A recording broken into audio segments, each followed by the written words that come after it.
नमस्कार भाइयों, आपका सरकारी ज्ञान यूट्यूब चैनल पर स्वागत है। आज की इस वीडियो में हम बात करेंगे जीव विज्ञान से संबंधित कुछ महत्वपूर्ण प्रश्नों के बारे में।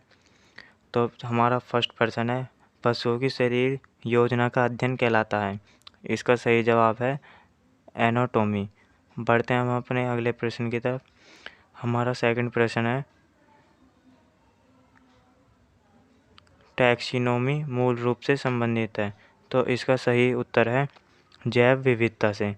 अब बढ़ते हैं हम अपने अगले प्रश्न की तरफ, यानी अपने थर्ड प्रश्न की तरफ, जो कि है निम्नलिखित में से कौन सा मकड़ियों का अध्ययन है।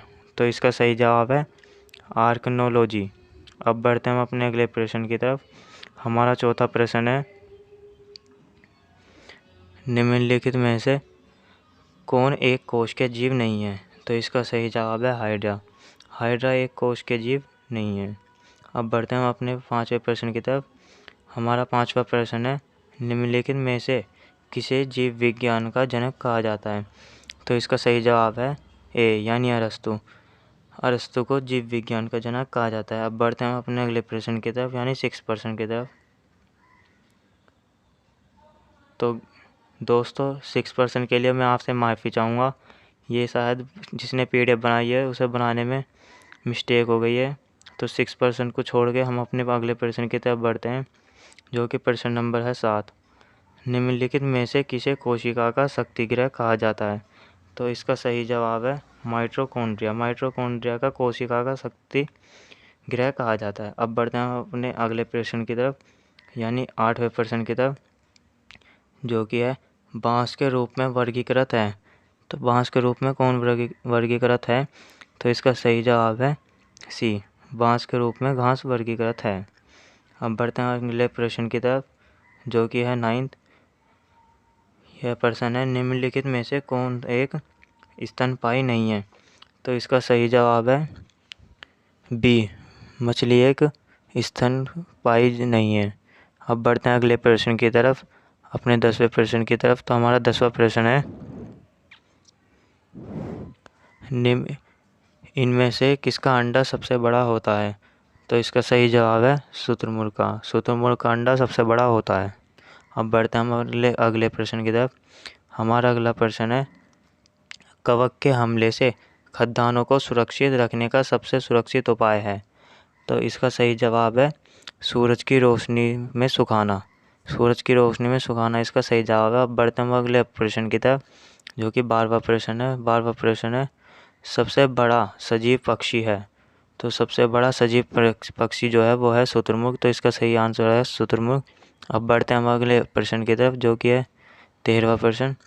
13वां प्रश्न है, मधुमक्खी के छत्ते में मजदूरों का विभाजन रहता है। उन कामगारों को क्या कहते हैं जो फूलों से मधु संग्रह करते हैं।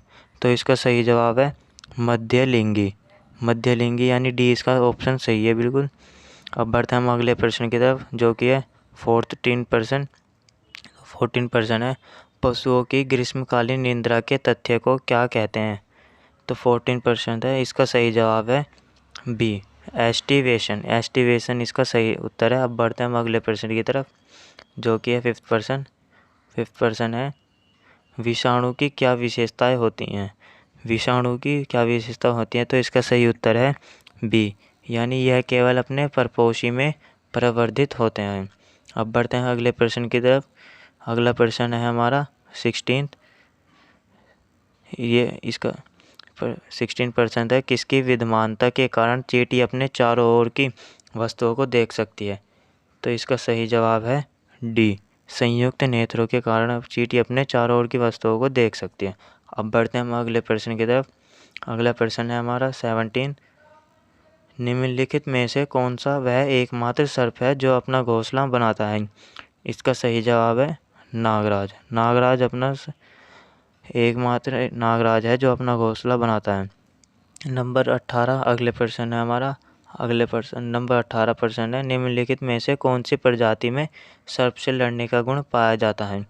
तो इनमें से नेवला जो होता है वो सर्प से लड़ने का उनमें गुण पाया जाता है। अब बढ़ते हैं अगले प्रश्न की तरफ। उन 19% की तरफ। तो 19% है हमारा विषाणु में होता या होते हैं। तो इसका सही जवाब है सी। इसका सही जवाब है, यानी दोनों ए और बी, ए और 2, यानी केवल DNA। अब बढ़ते हैं हम अगले प्रश्न की तरफ, यानी बी 20% की तरफ। तुम्हारा 20% है कोशिका दीवार में पाई जाती है। तो इसका सही जवाब है पादप कोशिका। पादप कोशिका दीवार में पाई जाती है। अब बढ़ते हैं हम अगले प्रश्न की तरफ। हमारा अगला प्रश्न है लैक्टिक अम्ल में पाया जाता है। तो लैक्टिक अम्ल में दही पाई जाती है। इसका सही जवाब है दही। अब हम बढ़ते हैं अगले प्रश्न की तरफ। हमारा अगला प्रश्न है शहद के लिए मधुमक्खियों के पालन को कहते हैं। तो इसका सही जवाब है सी, एपीकल्चर। एपीकल्चर इसका सही जवाब है। बढ़ते हैं अगले प्रश्न की तरफ, जो कि है ये मानव शरीर में आधारभूत इकाइयाँ होती हैं। मानव शरीर में आधारभूत इकाइयाँ होती हैं। इसका सही जवाब है डी, यानी कोशिकाएं। डी यानी कोशिकाएं। तो इस कोशिकाएं इसका सही जवाब है। अब बढ़ते हैं हम अगले प्रश्न की तरफ। हमारा अगला प्रश्न है डैश एक मांसाहारी जानवर है। तो इसका सही जवाब है सी, यानी बाघ। बाघ एक मांसाहारी जानवर है इनमें से। अब बढ़ते हैं अगले प्रश्न की तरफ। हमारा अगला प्रश्न है मच्छर के अंडों की खोज आप कहाँ करेंगे। तो इसका सही जवाब है तालाब में। मच्छरों के अंडों की खोज तालाब में की जा सकती है। अब बढ़ते हैं अगले प्रश्न की तरफ। हमारा अगला प्रश्न है जानवर जो विशिष्ट रूप से केवल किसी विशेष क्षेत्र में पाए जाते हैं को डैश कहा जाता है। तो इसका सही जवाब है बी, यानी स्थानीय नस्ल। तो इसका सही जवाब है बी। अब बढ़ते हैं अगले प्रश्न की तरफ। हमारा अगला प्रश्न है टैडपोल डैश का एक विकासशील चरण है। तो इसका सही जवाब है सी, यानी मेंढक का एक ये विकासशील चरण है। नंबर 28 प्रश्न है हमारा। ये प्रश्न है इनमें से कौन एक अंडज जीव नहीं है। तो इसका सही जवाब है डी, यानी कुत्ता। कुत्ता एक अंडज जीव नहीं है। अब बढ़ते हैं हम अगले प्रश्न की तरफ, जो कि है 29। हमारा 29 प्रश्न है इनमें से कौन सा पशु सबसे बड़े शिशु को जन्म देता है। तो सबसे बड़े शिशु को जो जन्म देता है वो होता है ब्लू व्हेल। अब बढ़ते हैं हम अगले प्रश्न की तरफ। हमारा अगला प्रश्न है कुत्ते का वैज्ञानिक नाम क्या है। तो कुत्ते का वैज्ञानिक नाम कैनिस फैमिलेरिस है। तो दोस्तों आज की इस वीडियो में हमने 30% पढ़े हैं। अगली इस वीडियो में हम 15% और पढ़ेंगे। तो आज की वीडियो के लिए केवल इतना ही। यदि आपको ये वीडियो अच्छी लगी और प्रश्न भी अच्छे लगे हों तो इस वीडियो को लाइक कर दीजिए। हमारे चैनल को सब्सक्राइब कर दीजिए, क्योंकि हम ऐसी वीडियो रोज़ लाते रहते हैं जनरल नॉलेज से रिलेटेड।